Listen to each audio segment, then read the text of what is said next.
Hello students आपका जो chapter start हुआ है इन इकोनॉमिक्स में वो चैप्टर 4 है elasticity of demand.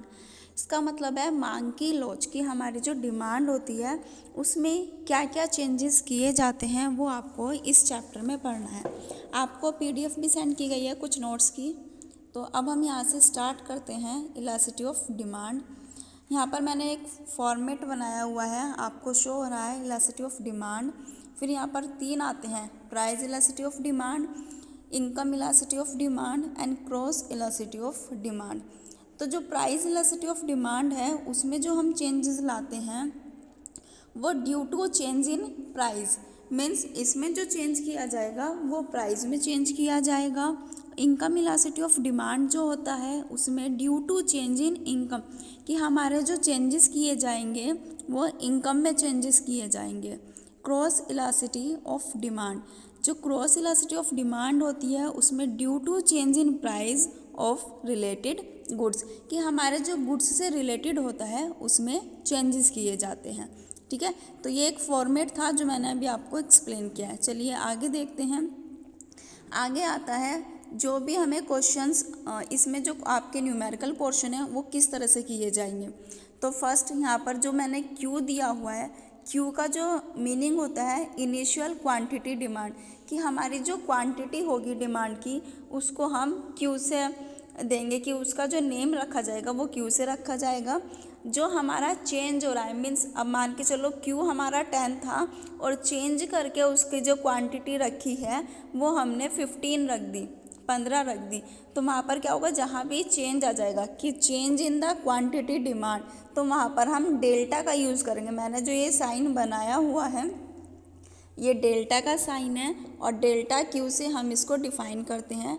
New price होगा तो P1 होगा, न्यू क्वांटिटी डिमांड होगा तो Q1 होगा, इनिशियल प्राइस होगा तो P होगा और चेंज इन प्राइस होगा तो डेल्टा P। मीन्स आपको याद रखना है कि जहाँ भी चेंज आ जाए वहाँ पर आपको डेल्टा यूज़ करना है। क्वांटिटी है तो डेल्टा Q और प्राइस है तो डेल्टा P। ठीक है, चलिए अभी मैं आपको एक क्वेश्चन बताती हूँ। Calculate price elasticity of demand if demand increase from 4 units to 5 unit. पहले हमारी क्या थी, 4 यूनिट थी और उसको इंक्रीज करके 5 यूनिट कर दिया। Due to fall in price from ₹10 to ₹8। पहले हमारे प्राइस क्या थे, 10 थे, लेकिन फॉल का मतलब होता है गिरना, तो हमारे प्राइस कम हो गए, प्राइस गिर गए और वो कितने हो गए, 8 रुपये हो गए, यानी कि 8 रुपीज़ हो गया। अब इलास्टिसिटी ऑफ डिमांड निकालना है तो हम कैसे निकालेंगे, फॉर्मूला देखिए आप लिखा हुआ है, elasticity of demand is equal to percentage change in quantity demand and percentage change in price. ठीक है, अब हमें चेंज करना है तो सबसे पहले देखिए आप, percentage change in quantity demand is equal to change in quantity means delta Q upon initial Q, जो हमारी क्वांटिटी पहले से थी वो रखेंगे इंटू 100। तो परसेंटेज चेंज कितनी हो रही है, 5 रुपीज़ माइनस जो हमारा डेल्टा क्यू था वो 4 आ जाएगा अपॉन 4 इंटू 100। तो अब इसको सॉल्व करके जो आएगा 1/4 इंटू 100, इसको हम डिवाइड करेंगे, 25% हमारा निकल के आ जाएगा। अब हमें इलास्टिसिटी ऑफ डिमांड निकालनी है। इलास्टिसिटी ऑफ डिमांड निकालने के साथ साथ हमने क्या रखा है यहाँ पर, परसेंटेज कितनी रखी, 25, और हमारा जो चेंजेस किया गया था वो यहाँ पर 20% आ गया। इसको अगर आप डिवाइड करोगे तो 1.25 आंसर आ जाएगा। आपको ये क्वेश्चन करने भी हैं। ठीक है, नेक्स्ट क्वेश्चन देखते हैं। When price rise from ₹8 to 10, जब हमारा प्राइस बढ़ रहा है, पहले 8 था अब 10 हो गया। The demand fall from 5 unit to 4 unit, अब डिमांड हमारी क्या थी, पहले 5 से 4 हो गई। Now elasticity demand will be, की अब हमारी इलास्टिसिटी डिमांड क्या होगी। सेम फॉर्मूला है इलास्टिसिटी ऑफ डिमांड का, percentage change in quantity demand percentage change in price, या तो आप ये रख सकते हो या delta Q upon Q into 100। Delta Q वही 4 - 5 हो जाएगा कि पहले हमारी क्या थी और अब क्या होगी, अपॉन क्यू रखना है कि हमारा प्राइस क्या था 5 यूनिट इंटू 100, सेम वही 1/5 इंटू 100 कट जाएगा ये, और इसको काटने के बाद आप जब इसको सोल्व करोगे तो माइनस का 20% निकल के आएगा। Percentage change in price is equal to change in price upon initial price into 100। ठीक है, चेंज इन प्राइस फॉर्मूला रखोगे आप 10 - 8 अपॉन 8 इंटू 100, 2 अपॉन 8 इंटू 100 आपका ये भी निकल के आ जाएगा। सेम उसी तरीके से आपको इलास्टिसिटी ऑफ डिमांड निकालनी है। ये दोनों क्वेश्चन मैंने आपको बताए हैं और इसी तरह के क्वेश्चंस आपकी बुक में भी है जो आपको खुद से सॉल्व भी करने हैं। ठीक है, चलिए आगे देखते हैं।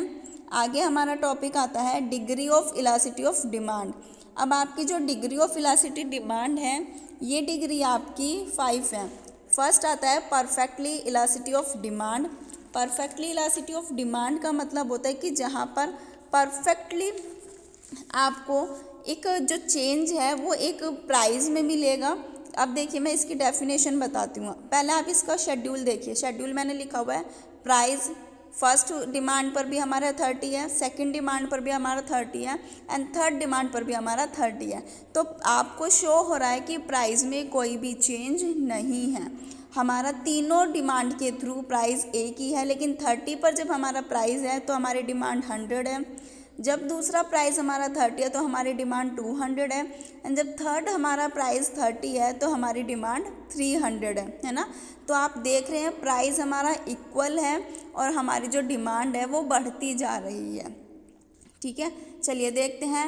When there is an infinite demand at a particular price and demand become zero with a slight rise in the price then demand for a such a commodity is said to be perfectly elastic. Means क्या होता है कि जब हमारा price तो equal रहे और demand बढ़ती चली जाए। भाई अगर 30 रुपीज़ का अगर कोई एक प्रोडक्ट है तो उसकी डिमांड में धीरे धीरे चेंज आता चला जाएगा, उसकी डिमांड धीरे धीरे बढ़ती चली जाएगी। अगर यहाँ पर हम प्राइस बढ़ा देंगे तो डिमांड भी चेंज हो जाएगी। अगर मान के चलिए मैंने यहाँ पर किसी जो 30 है उसका प्राइस 70 कर दिया या 100 कर दिया तो मेरी डिमांड भी यहाँ पर कम हो जाएगी। यहाँ पर प्राइस इक्वल है तो डिमांड भी बढ़ रही है। सेम इसी का इस तरह से आपका डायग्राम बनेगा। आपको ओ एक्सिस और वाई एक्सिस लेना है। ठीक है, हमारी प्राइस बिल्कुल इक्वल है तो मैंने जो ये डायग्राम बनाया ये भी बिल्कुल इक्वल रेशियो में है जहाँ पर P लिखा है और प्राइस आ रहा है। Q1, Q2, Q3 ये हमारी डिमांड है। क्लियर हो गया ये। नेक्स्ट देखते हैं परफेक्टली इनइलास्टिक डिमांड। ठीक है, अब इसका शेड्यूल देखिए। इसका शेड्यूल है प्राइस है आपका 20, 30, 40। प्राइस बढ़ता जा रहा है, डिमांड जो है आपकी वो 100, 100 एंड 100 है। ठीक है, तो यहाँ पर क्या हो रहा है प्राइस चेंज हो रहे हैं, डिमांड इक्वल है। पहले क्या था हमारा प्राइस सेम थे, डिमांड चेंज थी, है ना। तो आपको यहाँ से पता चल गया होगा। सेम इसी तरह से इसका डायग्राम है कि भाई यहाँ पर मेरे प्राइस पहले 20 था, फिर 30 था और फिर 40 हो गया। तो उसी तरह से डिमांड तो इक्वल है लेकिन प्राइस में चेंजेस आ रहे हैं। चलिए अब इसकी डेफिनेशन देखते हैं। When there is no change in demand, demand में कोई चेंज नहीं है। With change in price, price में चेंजेस हैं। Then demand for such a commodity is said to be perfectly inelastic. तो ये हमारे क्या है परफेक्टली इन इलास्टिक डिमांड है। ठीक है, आपको डायग्राम शेड्यूल से बिल्कुल क्लियर हो रहा होगा ये। चलिए नेक्स्ट देखते हैं हाईली इलास्टिक डिमांड। अब इसका आप देखिए हाईली इलास्टिक डिमांड का प्राइस 20 एंड 10, प्राइस कम हो रहे हैं और डिमांड बढ़ रही है। मैंने अभी आपको एक बताया था कि अगर मैं वहाँ पर प्राइस में चेंज कर दूँ तो मेरी डिमांड भी कम हो जाएगी या अगर प्राइस ज़्यादा हो जाए तो डिमांड बढ़ जाएगी। ठीक है, तो चलिए देखते हैं। When percentage change in quantity demand is more than percentage change in price then demand for such a commodity is said to be highly elastic. कि भाई जब हमारी परसेंटेज जो हमारा चेंज हो रहा है वो क्वांटिटी में चेंज हो रहा है और वो मोर देन हो रहा है, मीन्स ज़्यादा चेंज हो रहा है। अब देखो यहाँ पर 100 था तो 100 ही वो चेंज हो रहा है, 200 हो गया, है ना। और यहाँ पर प्राइस हमारा क्या है 20 था और प्राइस हमारा कम हो गया, मीन्स प्राइस कम होने से डिमांड बढ़ गई। ये हमारा किस में हाईली इलास्टिक डिमांड में। इसका डायग्राम देखिए आप। मैंने जो डायग्राम बनाया हुआ है प्राइस हमारा P1 देखो और P देखो, प्राइस कम हो रहा है और P1 प्राइस ज़्यादा है, लेकिन डिमांड बढ़ रही है। तो जो डिमांड बढ़ रही है वो शेड्यूल आपको दिखाई दे रहा है, ठीक है। तो यहाँ पर क्या हो रहा है, प्राइस कम होने से डिमांड बढ़ जाती है, क्लियर है। तो वो हमारा क्या कहलाता है, हाईली इलास्टिक डिमांड। फोर्थ पर आते हैं, फोर्थ है हमारा less elastic demand. Less elastic demand means कम हो जाना, ठीक है।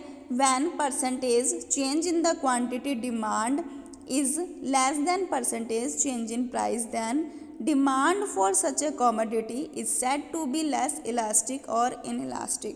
आपको यहाँ पर प्राइस 20 और 10 शो हो रहा है, डिमांड 100 एंड 120 हो रही है ना। तो यहाँ पर क्या होता है, चेंज इन क्वांटिटी डिमांड और less than percentage change in price, कि यहाँ पर क्या होता है, क्वांटिटी चेंज होने से, डिमांड चेंज होने से प्राइस भी चेंज किए जा सकते हैं और डिमांड बढ़ने से प्राइस में भी कमी की जा सकती है ना। देखो यहाँ पर डिमांड बढ़ रही है लेकिन इतनी ज़्यादा नहीं बढ़ रही है ना, और यहाँ पर प्राइस कम हो रहे हैं लेकिन वो इतने ज़्यादा भी नहीं हो रहे। तो यहाँ पर क्या होगा कि ये कम और ज़्यादा किए जा सकते हैं, तो यहाँ पर लेस इलास्टिक डिमांड होगी। शेड्यूल देखो, P1 आपका 20 है, P आपका 10 है और आपकी जो डिमांड है वो 100 से 120 तक आ रही है, ठीक है। तो यहाँ पर हमारा इनफाइनाइट भी हो सकता है कि भाई ये चेंज भी किए जा सकती हैं, ठीक है।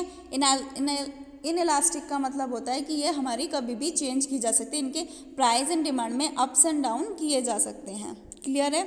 लास्ट आती है हमारी unitary elastic demand, means equal भी की जा सकती है, इसमें एक समानता का आधार भी होता है। When percentage change in the quantity demand is equal percentage change in price, then demand for such a commodity is said to be unitary elastic।